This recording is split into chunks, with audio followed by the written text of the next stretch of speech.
Assalamualaikum warahmatullahi wabarakatuh. Ketemu lagi di vlog saya Gatrawong.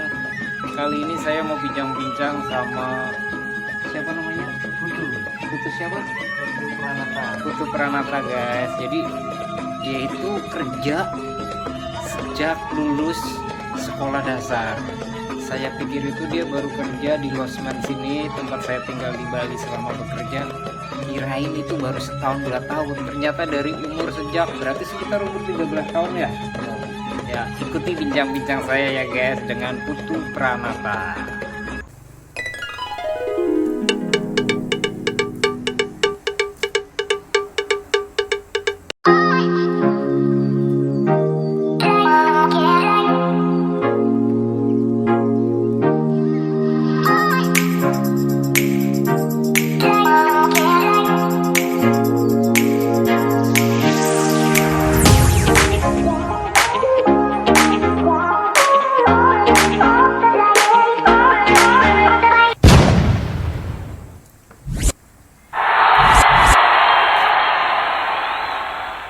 Nah, ini udah di dekat saya ada Putu Pranata.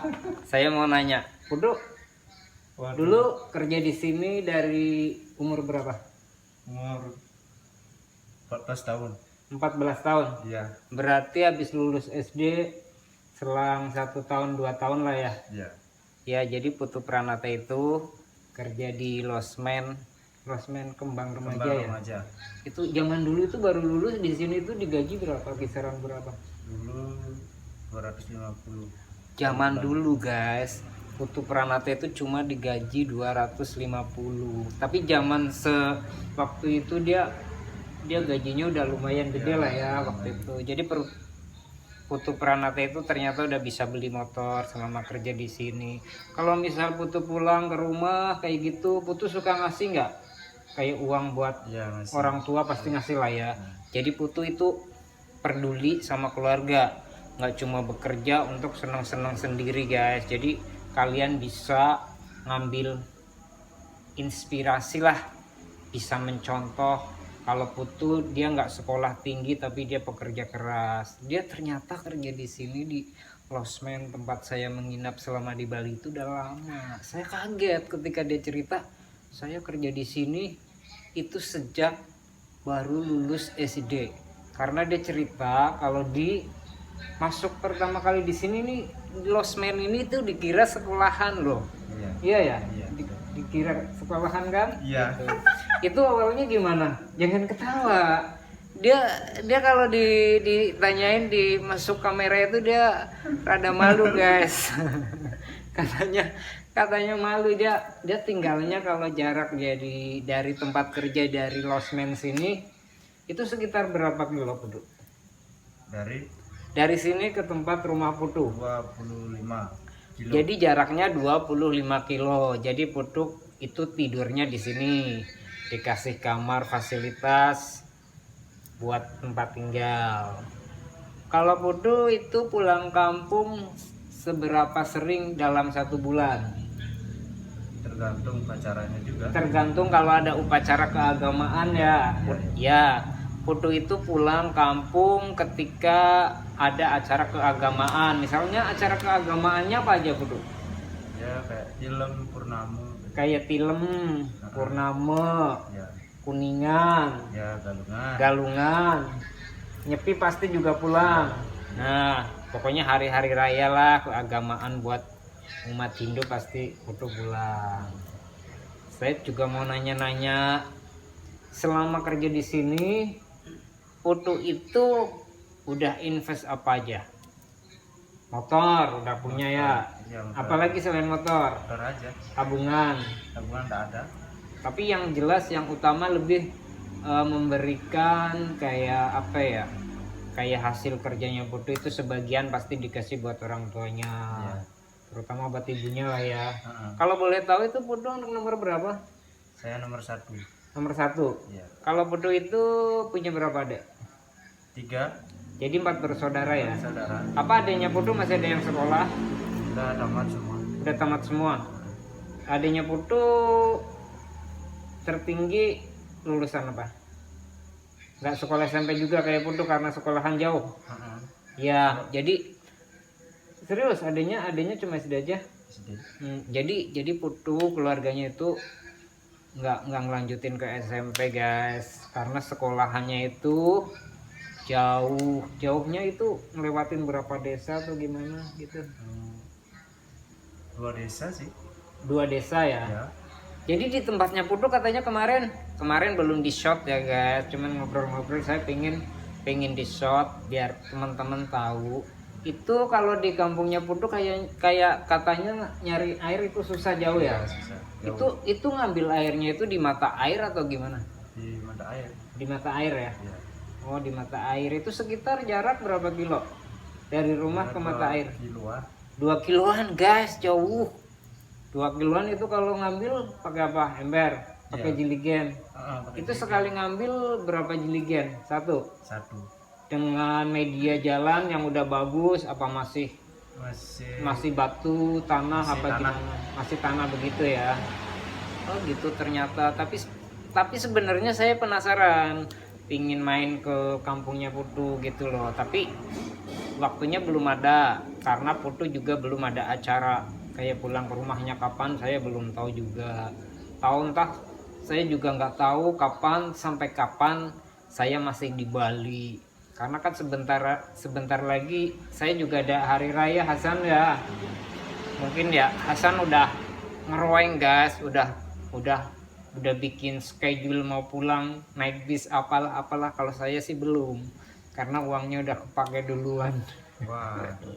Kecuali nanti ya ada yang meromoin, ada yang endor sini ke Jakarta transport gratis, mungkin saya baru cabut. Kalau misal enggak, kayaknya saya bertahan di sini. Uangnya serius guys, jadi uangnya tuh dipakai karena ibu saya itu harus, bukan ibu sih lah ya, kalau di Jawa pasti manggilnya bukan ibu sih, manggilnya itu simbok. Jadi simbok saya teman-teman itu dalam 2 minggu itu harus kontrol ke rumah sakit karena dia udah kena osteoporosis apa ya, yaitu pengeroposan tulang. Putu nggak jadi ngerekam, kayaknya tadi ngerekam dah. Iya. Udah selesai. Jadi itu kayak gitu. Jadi saya minta doanya buat teman-teman agar simbok saya cepat sehat kembali, karena itu udah diwanti-wanti sama dokternya itu jangan sampai terjadi yang namanya jatuh. Karena kalau jatuh itu akibatnya fatal, bisa tulangnya patah. Itu pengobatan cuma bisa buat ngilangin luka. Mungkin karena kurang kalsium juga ya. Orang dulu mungkin nggak mengenal yang namanya susu kalsium lah, CDR lah apa dan sebagainya kayak gitu. Jadi ini saya ngobrol sama Putu Pranata ini ketika saya udah di luar aktivitas. Jadi aktivitas saya tutupnya malam, kisaran 8:30 kalau nggak jam 9 malam. Jadi kayak gitu guys. Putu cita-citanya pengen jadi apa? Putu orang Bali guys, tapi belum pernah yang namanya ke Denpasar, yang pusat kota Bali kayak Legian, dia belum pernah katanya. Makanya dia orangnya lugu banget. Saya juga sempat kaget, sempat Putu itu orang Bali tapi belum pernah ke namanya Denpasar, apalagi sampai keluar ke mana tuh, kayak ke luar Bali lah, kayak ke Surabaya, ke Jogja, ke Jakarta. Dia belum pernah ke kotanya Bali aja kayak Denpasar itu belum pernah. Jadi orangnya dia baik, setiap malam dia tajak ngobrol karena menyapa gitu. Saya di sini juga nggak ada teman, cuma temennya Hasan aja yang baru datang dari kampung. Kalau pengen tahu channelnya Hasan, namanya Wong Warisan ya guys, boleh dikepoin. Kalian juga boleh subscribe, boleh komen-komen di kolom komentar tentang vlog dia. Boleh tuh udah tak promoin Hasan channelnya, baik kan? Terima kasih. Jadi Hasan ini teman saya yang baru saya ajak ke Bali. Saya sebelumnya emang ini baik ini. udah pernah di Bali sih guys, udah 2 tahun lebih lah, 2 tahun setengahan. Sebenarnya kemarin sempat di Jakarta, cuman di Jakarta ada masalah, ada merasa orang nggak menghargai saya kan jadi rasanya gimana gitu. Kalau ketika saya di tempat seseorang nggak dihargai kan rasanya malu guys, apalagi dikata-katain yang nggak sopan lah kayak gitu di tempat publik lagi. Tapi nggak perlu menyebutkan siapa itu namanya, nggak apa-apa buat saya. Itu ujian karena orang nggak semuanya sempurna, orang nggak semuanya kan derajatnya tinggi gitu. Itu kayak gitu. Jadi rencananya besok Idul Adha itu saya sama Hasan mau pulang. Mudah-mudahan saya ada biaya. Kalau nggak ada biaya sama sekali harus ngutang-ngutang mungkin ya sementara saya bertahan di sinilah apa biarin Hasan atau yang punya channel wong warisan dia pulang duluan. Kalau bisa sih pulang bareng karena kan mampir ke Jogja ke rumahnya Pak Karno, dia pingin beli ayam goreng Kalasan. Oke guys, sedikit bincang-bincang saya dengan Putu Pranata. Boleh diambil apa sih, boleh diambil apanya ya, nah segi positifnya dia pekerja keras dari sejak lulus sekolah SD dia langsung kerja, bisa dicontoh. Jadi nggak usah sombong-sombong lah harus sarjana apalah kayak gitu. Kayak kalau emang dia orangnya sempurna, misal udah cakep sarjana tapi kalau dia nggak bermanfaat untuk orang lain percuma. Oke guys, terima kasih buat kalian yang udah nonton vlog saya malam ini. Saya doain sehat selalu, dipanjangkan umurnya, dimurahkan rezekinya. Selamat istirahat, selamat malam, sampai jumpa lagi di vlog yang akan datang. Bye bye.